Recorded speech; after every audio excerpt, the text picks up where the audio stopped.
I come from a Muslim tradition in which there was plenty of questioning. I don't see these things. I mean, anybody who's studied Sufi mysticism knows that there's a great deal of questioning and doubt in it.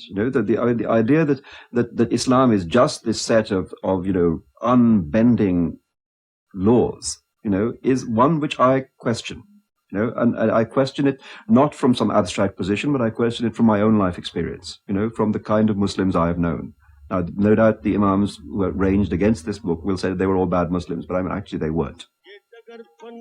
अल्लाह आई आवाज कि कौन सी डगर है जो कि बहुत मुश्किल है समात फरमाइएगा कौन सी डगर है जो कि मुश्किल है बहुत कठिन है डगर पनघट की कौन सी डगर है ये रंगाई गेरवा कफनी तो काम क्या निकला रंगाई गेरवा कफनी तो काम क्या निकला और गले में डाली माला तो कब बने दाना गले में डाली माला तो कब बने दाना सुना है जाहिरी हु हक से कुछ नहीं बनता अगर तलाश है उसकी तो खाक में मिल जा बहुत कठिन है डगर बने हर वरना बहुत कठिन है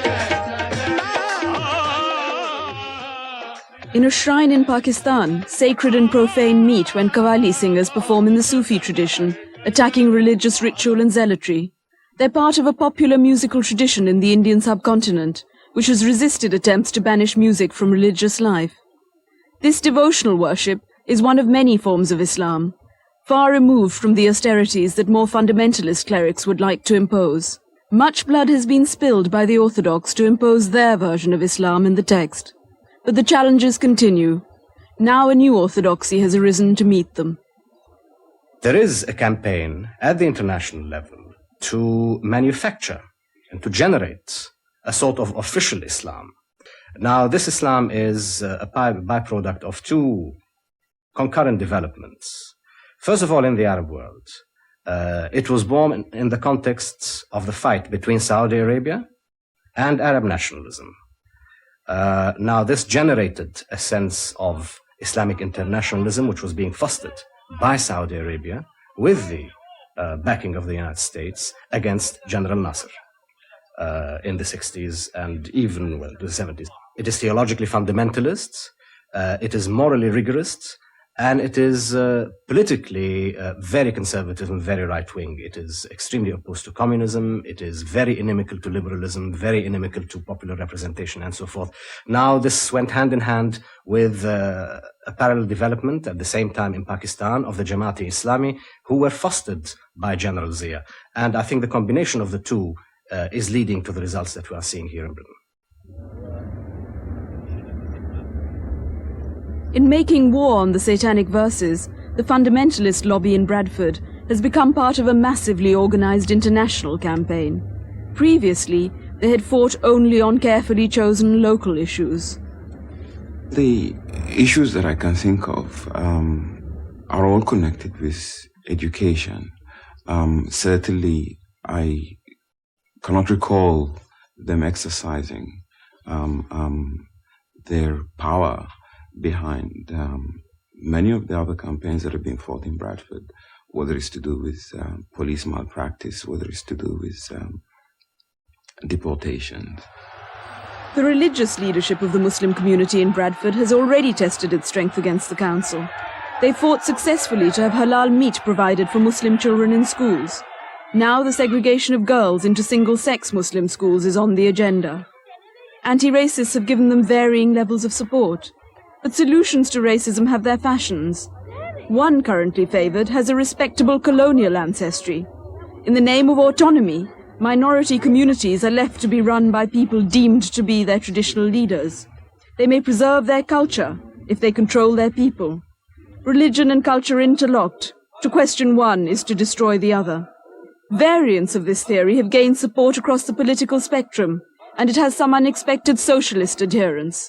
If Rushdie wanted to change Islam or whatever, he should be in Pakistan, and in Saudi Arabia and in the many Muslim countries. I think that to come to Britain, where there is a minority who are already oppressed, and to try and raise it in a racist society where he knows that racists will jump on the bandwagon and further oppress those people. I mean, I don't think that that's right. I think this is a ridiculous argument. It has not fostered racism, what racism there is, which is very considerable because this is a very profoundly racist country, is there despite this book. And indeed, I do not believe that the book is in itself racist. I think this is a specter which is being raised by those in favor of banning the book. And it can only foster a sense of separatism, a sense of cultural separatism, and a sense of educational and social separatism, which is extremely unhealthy. We want a Muslim school! There's Salman Rushdie on one side, the Penguin Press, and there's 2 million people on one side. They're just demanding, I mean, just like Mr. Ken Hargreaves, the Conservative Party MP said, that freedom of speech goes hand in hand with the responsibility to secure the accuracy of what is being said. हमारे demonstration का असल मकसद ये है कि parliament ये कानून बनाए कि किसी प्रॉफिट को कोई आदमी गाली ना दे, किसी होली पर्सन को कोई भी किसी वक्त गाली ना दे, ऐसी कोई किताब ना लिखे, बस ये पीसफुल डेमोन्स्ट्रेशन सिर्फ इसी मकसद के लिए।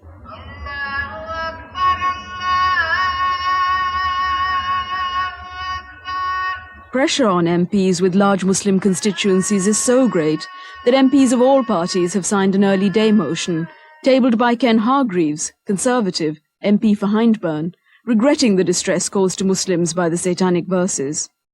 In an amendment tabled by Max Madden, Labour, MP for Bradford West, Parliament is urged to debate the blasphemy law, which at present applies only to Anglicans and has largely fallen into disuse. The amendment suggests that the law should be reformed to cover all religions or abolished completely. I don't think it's correct to suggest extensions of the blasphemy laws in the name of anti-racism. Anti-racism is about development of rights and equality and democracy. Blasphemy is not. Blasphemy is about a limitation of debate. So it's a perversion of anti-racism to put blasphemy on the agenda as a means of implementing anti-racism. I think the blasphemy laws should be abolished altogether. I just don't think they should exist. And that does exist in relation to Christianity, in my opinion, is wrong and should be eliminated. I don't think there should be any blasphemy laws at all. We will make a revolution, the Imam proclaims, that is a revolt not only against a tyrant, but against history. For there is an enemy beyond the Empress, and it is history herself. History is the blood wine that must no longer be drunk. History, the intoxicant, the creation and possession of the devil, of the great Shaitan, the greatest of the lies, progress, science, rights, against which the Imam has set his face. History is a deviation from the path. Knowledge is a delusion, because the sum of knowledge was complete on the day Allah finished his revelation to Mahmud. We will unmake the veil of history, and when it is unraveled, we will see paradise standing there in all its glory and light. I think what he's tried to do is create a lot of doubts in people's mind.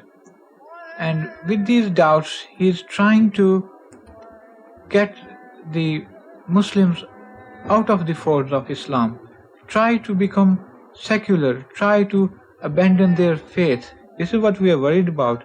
This is what we mean when we say that Salman Rushdie is trying to denigrate Islam. What will be the future of Islam in Britain in 10 to 15 years' time? I wonder if this book remains in circulation. This is why we don't like this book in circulation. And if it is banned, then our children in 10 to 15 years' time will know why this book was banned. They will recognize that this book had portrayed Islam in a negative way.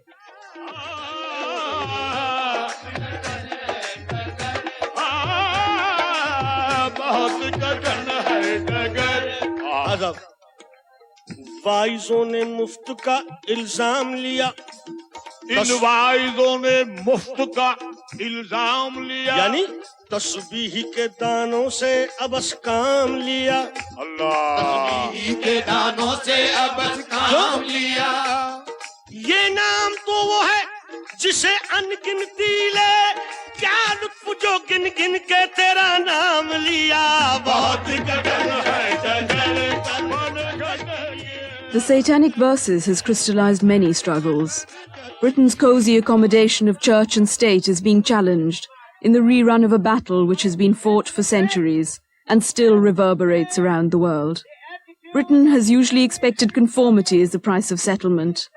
Now people are beginning to transform their new world. The fundamentalists have thrown down a challenge, not only to Parliament, but to dissenters within their own communities. Who will take it up? Allegations have been made upon the Holy Prophet ﷺ, one of the greatest beings, especially to the Muslims. The Muslims believe that there is no one more greater than the Holy Prophet Muhammad ﷺ. And to a Muslim, I mean, we are not coming into sentiments. We are very tolerant at the moment. But a Muslim can even sacrifice his life, and we will carry on battling. We will carry on with all our efforts until we do get our aim, and that is banning this book. And the Penguin must decide, and they must make this decision as soon as possible that they should ban this book. We want to warn everybody that if you want to stop this, then the bad news you will hear. The Muslims are peaceful, peace-loving people, and they are peaceful people.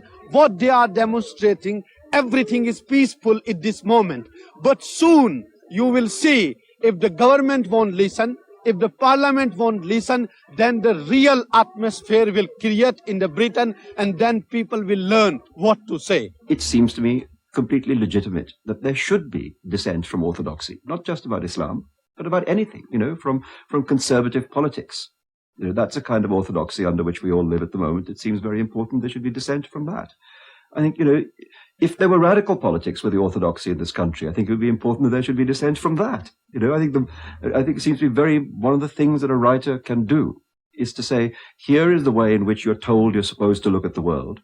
But actually there are also some other ways. Let us never believe that the way in which the people in power tell us to look at the world is the only way we can look.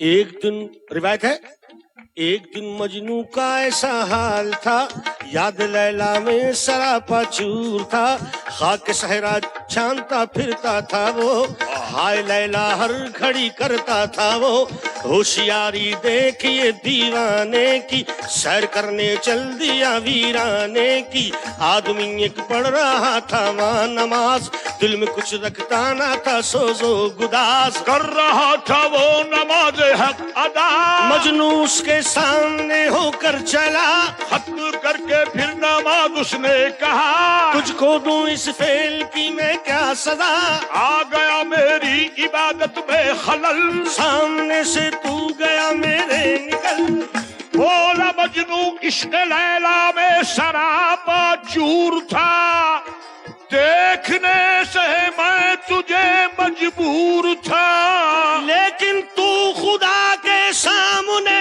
कैसा झुका, मजनू बोला मजनू जाहिद तू खुदा के सामने कैसा झुका, अपनी आंखों से रहा तू देखता, अपनी आंखों से रहा तू देखता, मुझको तो है इश्क फानी जात का, तुझको तो है इश्क मौला जात का, बंदगी और होश सजदे का, बंदगी और होश सजदे का, क्या इसी को कहते हैं सोजो गुदाज, जा नमाजी देख ली तेरी नमाज, नमाजी देख ली तेरी नमाज, नमाजी देख ली तेरी नमाज, नमाजी देख ली तेरी नमाज.